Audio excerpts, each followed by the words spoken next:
Hello, welcome to learning history academy. कैसे हैं आप लोग? हमने चैप्टर 2 में काफ़ी कुछ पढ़ लिया था। क्लास 7th की बात कर रही हूँ मैं। क्लास 7th में चैप्टर 2 में काफ़ी कुछ हमने पढ़ लिया। अब हमारा लास्ट टॉपिक बचा हुआ है, यानी कि हम चोल के बारे में पढ़ रहे थे। चोल के बारे में हमने काफ़ी कुछ पढ़ लिया था। चोल में कैसी सिंचाई व्यवस्था थी उसके बारे में पढ़ लिया था। चोलों ने कितने मंदिर का निर्माण करवाया था और चोल में कौन सी प्रतिमाएं प्रसिद्ध थी, जैसे कांस्य प्रतिमाएं, ठीक है, संबंधित हैं चोलों से। अब हमारा जो रह गया था, जैसे चोलों में मैंने आपको बताया था विजयालय के बारे में, राजराज प्रथम के बारे में। राजेंद्र प्रथम ने किस तरीके से मंदिरों का निर्माण करवाया था, कहाँ पर।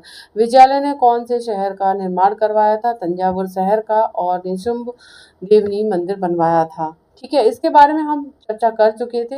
अब चोल वंश के शासक जो थे उसके बारे में हमने साम्राज्य में प्रशासन के बारे में बात नहीं की थी। आज हम करेंगे साम्राज्य में प्रशासन कैसा था। ठीक है, उनके राज्य में प्रशासन कैसा था। चलिए, प्रशासन किस प्रकार संगठित था।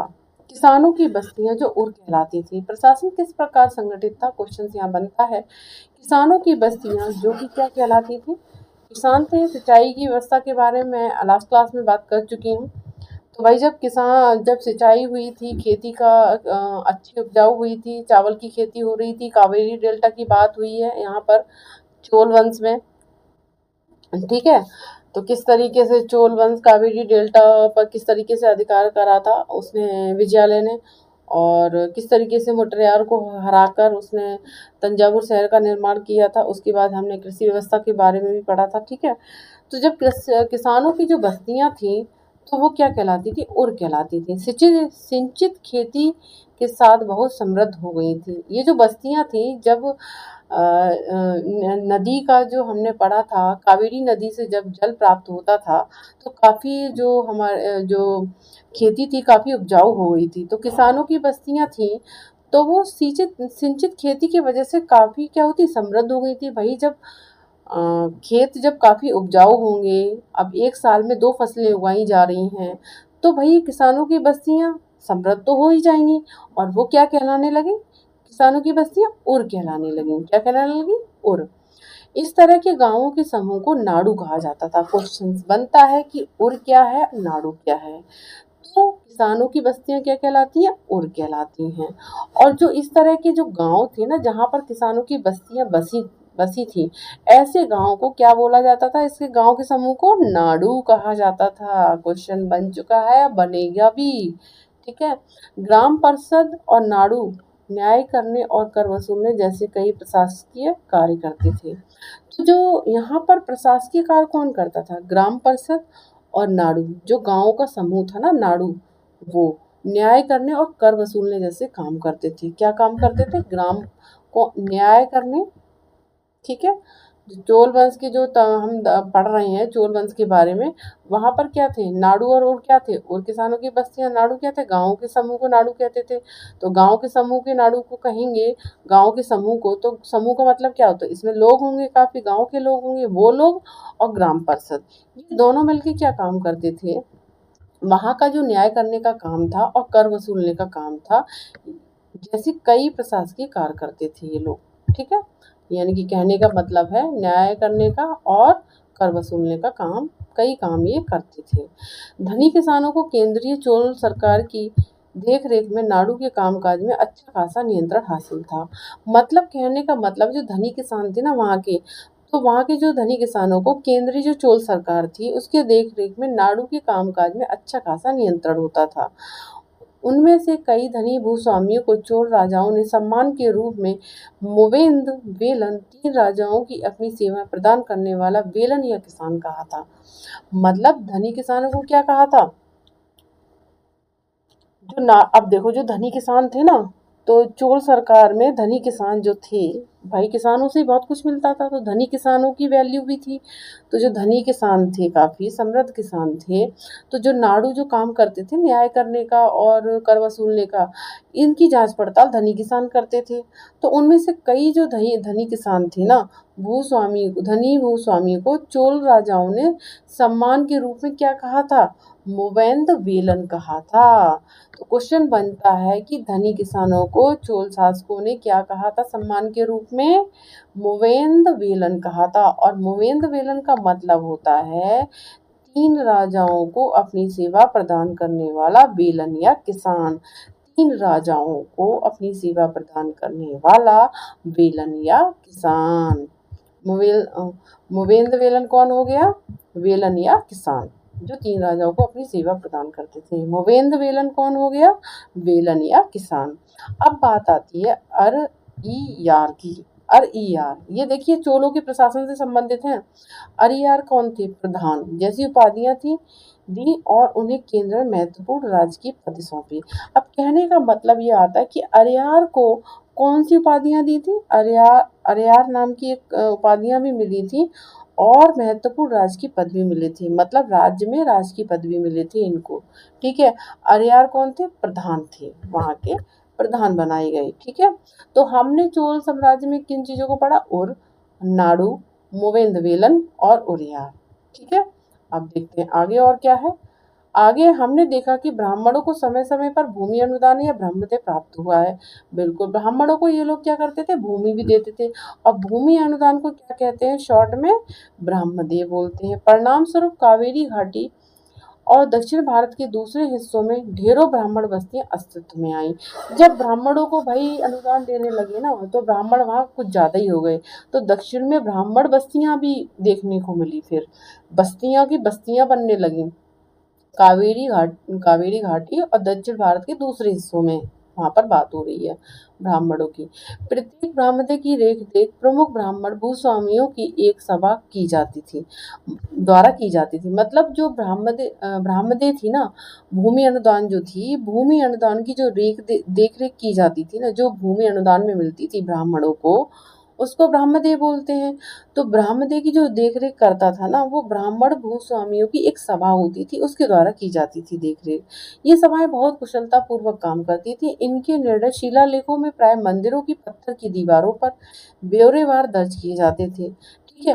तो जब इनको भूमि अनुदान में मिलती थी ना, तो मंदिर की दीवारों पर इनकी ना दान की वो जो पूरी लिस्ट होती थी, वो बना दी जाती थी कि इतनी इतनी भूमि इस ब्राह्मण को दी गई है। ठीक है। अब बात आती है नगरम। नगरम के नाम से ज्ञात व्यापारियों के संघ भी अक्सर शहरों में प्रशासनिक कार्य करते थे। अब देखो यहाँ पर एक नगरम भी आते हैं। नगरम काम क्या करते थे? नगरम क्या होते थे? व्यापारी होते थे। व्यापारियों का संघ होता था जो शहरों में प्रशासनिक कार्य करते थे। ठीक है। दक्षिण की बात हो रही है, ये चोल प्रशासन की बात हो रही है। ठीक है। तमिलनाडु के चिंगलपुट जिले के उत्तर मेरूर से प्राप्त अभिलेखों में इस बात का सविस्तार वर्णन है कि ब्राह्मणों की सभा का संगठन कैसा था। देखो तमिलनाडु में ना चिंगलपुट एक जिला है। ठीक है। वहां पर क्या है ना, एक उत्तर मेरूर एक ना अभिलेख है। उत्तर मेरूर से प्राप्त अभिलेख मिला है। देखो तमिलनाडु में एक क्या है, एक जिला है चिंगलपुट, और वहां पे भी उत्तर मेरूर एक जगह है। वहां से अभिलेखों में क्या पता मिलता है कि ब्राह्मणों की सभा का संगठन कैसा था। सिंचाई के कामकाज, बाग बगीचे, मंदिरों इत्यादि की देखरेख के लिए सभा में विभिन्न समितियां होती थी। मतलब सिंचाई के कामकाज के लिए भी, बाग बगीचों को देखने के लिए भी, मंदिरों की देखरेख के लिए भी क्या होती थी? समितियां बनाई गई थी अलग अलग इनके देखरेख के लिए। ये अभिलेख से पता चलता है, उत्तर मेरूर से प्राप्त अभिलेख में। ठीक है। इनमें सदस्यता के लिए जो लोग योग्य होते थे, उनके नाम तालपत्र के छोटे टिकटों पर लिखे जाते थे। मतलब जो ये सदस्य होते थे ना, समितियों के सदस्य, कुछ लोग ज्यादा ही पढ़े लिखे होते थे, तो उनके नाम ना तालपत्र के छोटे टिकटों पर लिखे जाते थे और मिट्टी के बर्तन में रख दिए जाते थे। लिखकर मिट्टी के बर्तन में रख देते थे। किसी छोटे लड़के को हर समिति के लिए एक के बाद एक टिकट निकालने के लिए कहा जाता था। मतलब ये क्या करते थे? सदस्यता के लिए जो योग्य होते थे, उनके नाम रख दिए जाते थे। तालपत्र के छोटे टिकटों पर लिख कर और मिट्टी के बर्तन में रख दिए जाते थे। जो ज्यादा पढ़े लिखे लोग होते थे वो ऐसे रखते थे। फिर किसी एक बच्चे को बुलाकर, किसी लड़के को बुलाकर हर समिति के लिए एक के बाद एक टिकट निकालने के लिए कहा जाता था। ठीक है। इस तरीके से वहां पर सदस्यता बनती थी कि इस समिति का कौन सदस्य होगा। ठीक है। इसलिए किया जाता था ये। क्या आपको लगता है कि महिलाएं इन सभाओं में हिस्सेदारी करती थी? क्या आप समझते हैं कि समितियों के सदस्यों के चुनाव के लिए लॉटरी का तरीका उपयोगी होता था? बिल्कुल, ये ऐसा ही होता था। ठीक है, महिलाओं की बात यहाँ पर नहीं ऐसी कुछ कही गई है। ठीक है, चलिए। अभिलेख और लिखित सामग्री। उत्तर मेरु अभिलेख के अनुसार सभा की सदस्यता। सभा की सदस्यता के लिए इच्छुक लोगों को ऐसी भूमि का स्वामी होना चाहिए जहाँ से भू राजस्व वसूला जाता है। उसके पास अपना घर होना चाहिए। सदस्यता, ठीक है।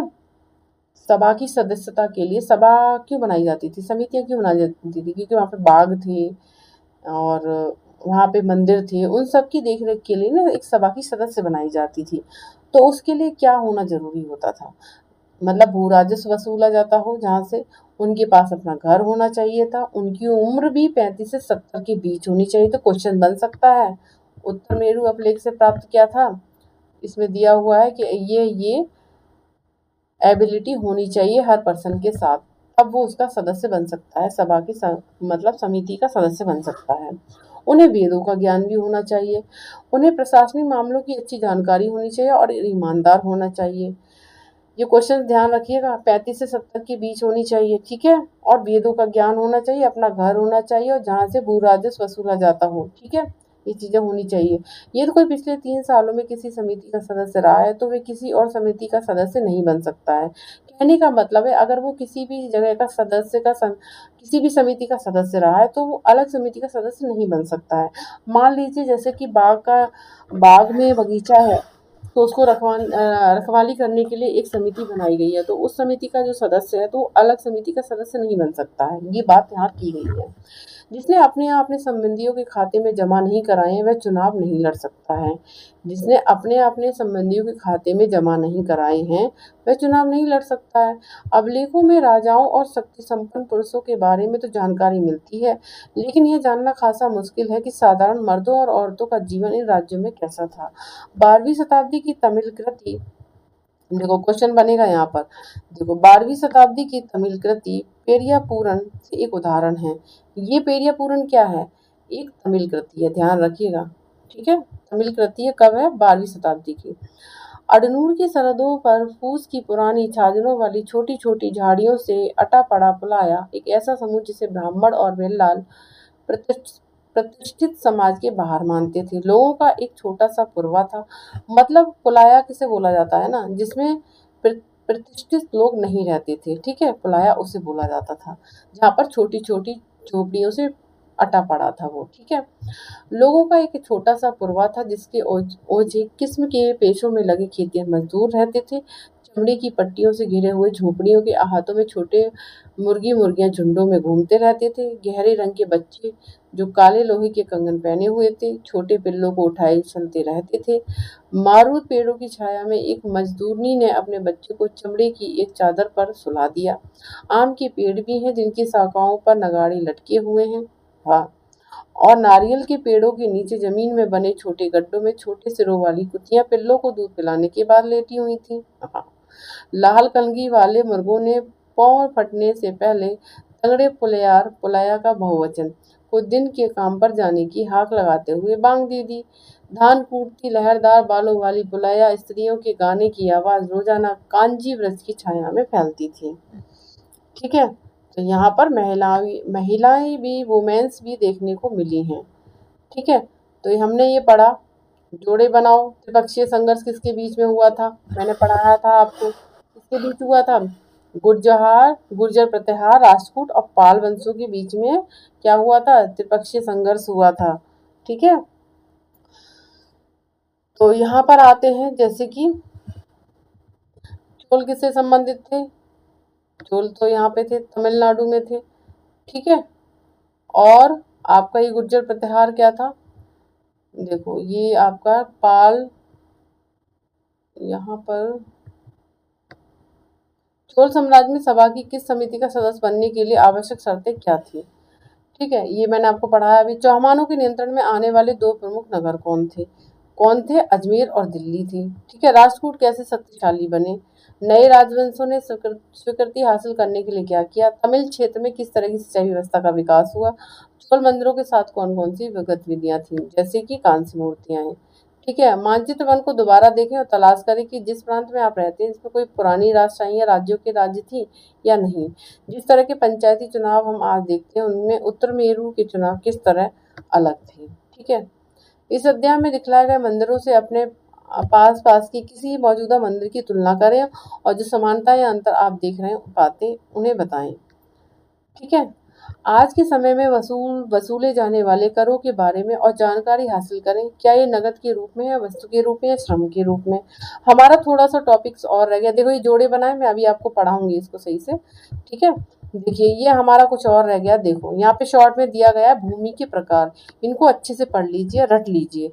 देखो वेलन, ये चोल अभिलेखों से प्राप्त हुई हैं। ठीक है, वेलन वगाई क्या था, गैर ब्राह्मण किसान स्वामी की भूमि, मतलब कि जो ब्राह्मण नहीं थे उन किसानों की भूमि थी वेलन वगाई।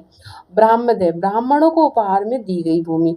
ब्रह्मदय क्या थी, जो ब्राह्मण थे उनको दी गई भूमि थी। शाला भोग, किसी विद्यालय के रखरखाव के लिए भूमि। देवदान तिरुमटकनी, मंदिर को उपहार में दी गई भूमि। पल्ली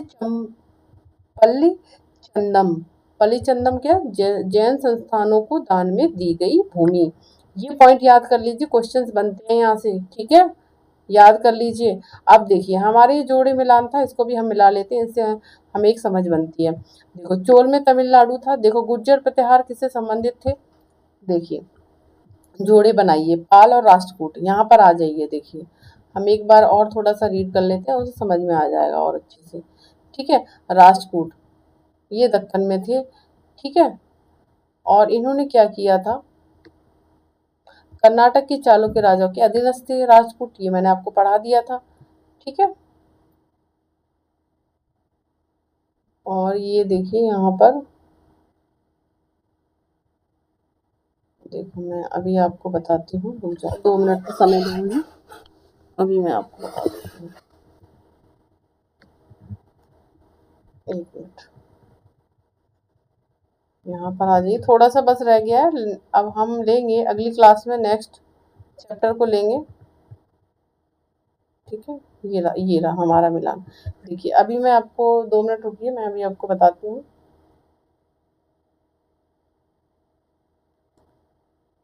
इस तरीके से हमने जो पढ़ा ये हमें समझ में आया, और जिस बच्चे को समझ में नहीं आया है प्लीज़ कमेंट करके बता दीजिए कि आपको क्या समझ में नहीं आया है, क्योंकि ये चैप्टर बहुत इम्पोर्टेंट है।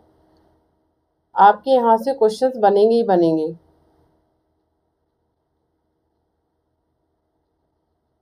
ठीक है, अब आप लोगों को मैंने ना पिछली क्लास से रिलेट करके पढ़ाती हूँ, तो आपकी ना बहुत सारी चीज़ें ना समझ में नहीं आती हैं। ठीक है, समझ में क्यों नहीं आती, क्योंकि ना आप चैप्टर को ना मैं पढ़ाती हूँ, आप ध्यान से पढ़ते नहीं हैं, तो उस चैप्टर के क्वेश्चंस में आपके पीछे वाले लास्ट क्वेश्चंस पूछती हूँ तो आपके समझ में नहीं आते। क्यों नहीं आते, क्योंकि आप ना उसका रिवीजन नहीं करते हैं। ठीक है, या फिर ध्यान से सुनते नहीं हैं।